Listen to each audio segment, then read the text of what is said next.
എല്ലാവർക്കും ഇതാണ് രുചിയിലേക്ക് സ്വാഗതം. എല്ലാവരും സുഖമായിട്ടൊക്കെ ഇരിക്കുന്നല്ലോ അല്ലേ? ഇന്ന് ഞാനിവിടെ കൊണ്ടുവന്ന റെസിപ്പി വഴുതനങ്ങ. 2 വഴുതനങ്ങ കൊണ്ട് നമുക്കൊരു അടിപൊളി മെഴുക്കുവരട്ടി ഉണ്ടാക്കാനായിട്ടാണ്.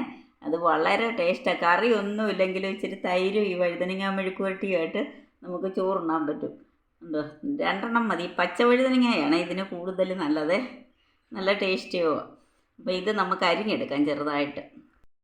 ഈ രീതിയിലാണ് അരിഞ്ഞ് നീളത്തിൽ വെച്ചേക്കുന്നത്. ഇത് നമ്മൾ എന്നിട്ട് വെള്ളത്തിലേക്കാണ് ഇത് അരിഞ്ഞിടുന്നത്, കറ പോകാനായിട്ട്. ഈ വഴുതനങ്ങയും കായും ഒക്കെ കറയുണ്ട്. അപ്പം നമ്മളിത് ഇങ്ങനെ അരിഞ്ഞെടുക്കുന്നത് ഉണ്ടോ, ഈ രീതിയിലാണ് നമ്മൾ അരിഞ്ഞെടുക്കുന്നത് കേട്ടോ. ഇങ്ങനെ നമുക്കെല്ലാം അരിഞ്ഞ് വെക്കാവേ. ഇത് എന്നിട്ട് കറ പോകാൻ വേണ്ടിയാണ് നമ്മൾ വെള്ളത്തിൽ അരിഞ്ഞിടുന്നത്. ആദ്യം കഴുകിയിട്ടാണ് അരിയുന്നത്, എന്നാലും എന്നിട്ടൊന്ന് കഴുകി എടുക്കുമ്പോഴത്തേക്ക് ഒരുമാതിരി ബ്രൗൺ കളർ വെള്ളം വരും. അതങ്ങ് കഴുകി കളയുമ്പോൾ അതിൻ്റെ കറ പോവും. വഴുതനങ്ങയല്ല, ഇത് അരിഞ്ഞ് വെള്ളത്തിൽ ഇട്ടതെല്ലാം എടുത്ത് വെച്ചിട്ടുണ്ട്, തോർത്ത് വെച്ചിട്ടുണ്ട്. ഇനി അതിലേക്ക് നമുക്ക് ഒരാവശ്യത്തിനൊരു അല്പം മഞ്ഞൾപ്പൊടി ഇട്ട് കൊടുക്കാവേ. പിന്നെ കാശ്മീരിയുടെ മുളക് പൊടി, അത് നമ്മളൊരു നിറത്തിന് വേണ്ടിയാണ്, എരിവൊന്നുമില്ല. നമ്മളിത് ഈ മുളക് ചതച്ചതിടുന്നുണ്ട്, അതുകൊണ്ട് ഇച്ചിരി അതിട്ടുള്ള. പിന്നെ ഉപ്പ് പൊടി അതും ആവശ്യത്തിന്.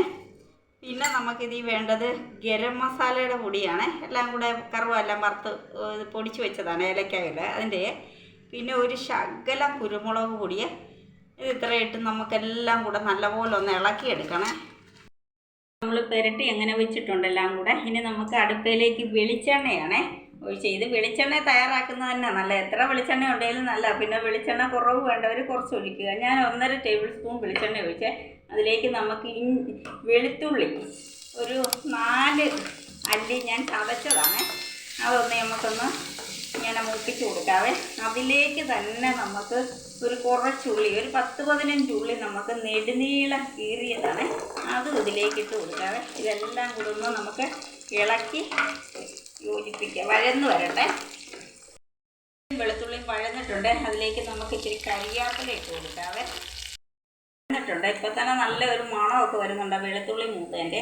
ഇനി നമുക്കതിലേക്ക് ഈ മുളക് ചതച്ചത് ചില്ലിയുടെ അത് ഇട്ട് കൊടുക്കാം. നമ്മൾ വേറെ എരിവ് അങ്ങനെ ചേർത്തില്ല, ഒരു ശകലം കുരുമുളക് പൊടിയെ ചേർത്തുള്ള. ഇതെല്ലാം കൂടെ ഇളക്കിയിട്ട് നമുക്ക് ഈ വഴുതനങ്ങ ഇതിലോട്ട് ഇട്ട് കൊടുത്ത് ഇളക്കി അടച്ച് വെക്കണേ. നല്ല ടേസ്റ്റാണ് ഇതിങ്ങനെ ഉണ്ടാക്കി നോക്കുകയാണെങ്കിൽ. നമുക്കൊരു ചോറിനൊരു കറിയാവും. ഇത് ചപ്പാത്തിയുടെ കൂടൊക്കെ തിന്നാൻ നല്ലത്. എല്ലാവർക്കും മെഴുക്കുവരട്ടിയൊക്കെ അറിയാൻ മേലാത്തവർക്ക് വേണ്ടി കൂടാണ് ഞാനിത് പറഞ്ഞത്. ഇത് വളരെ എളുപ്പത്തിൽ തയ്യാറാക്കുകയും ചെയ്യാം, നല്ല ടേസ്റ്റുമാണ്. ഇനി നമുക്കിത് ഇളക്കിയിട്ട് അടച്ച് വെക്കാവേ. നമുക്ക് തുറന്ന് നോക്കാവേ. അതെല്ലാം പറ്റി ഇതായിട്ടുണ്ട്. ഇനി നമുക്ക് ഇതൊന്ന് ചെറിയ തീയിലിട്ടൊന്ന് തോർത്തിയെടുക്കണേ. നേരത്തേക്ക് നമ്മുടെ ഇതാകുന്നുണ്ടോ, ആ എണ്ണ എല്ലാം കുടിച്ച് ഇതിൻ്റെ ഇതൊന്നും വിട്ടുപോകല്ലേ. ഈ പൾപ്പ് വെളിയിൽ ചാടിയിട്ട് ആ തൊലി മാത്രമാകരുത്, അതിങ്ങനെ കിട്ടണേ. നല്ല ടേസ്റ്റായിരിക്കും. ഇനി നമുക്കിതൊന്ന് ചെറിയ തീ കൊടുത്ത് ഇതൊന്ന് തോർത്തിയെടുക്കാവേ. ഇത്രയേ ഉള്ളേ. നമ്മുടെ വഴുതനങ്ങ മെഴുക്കുവരട്ടി ഇവിടെ റെഡി ആയിട്ടുണ്ട് കേട്ടോ. എണ്ണയൊന്നും ഇല്ലാതെ ഇത് എണ്ണ തന്നെ വഴന്ന് വരുന്നത്. ഈ രീതിയിൽ എല്ലാവരും ഒന്ന് തയ്യാറാക്കി നോക്കണേ.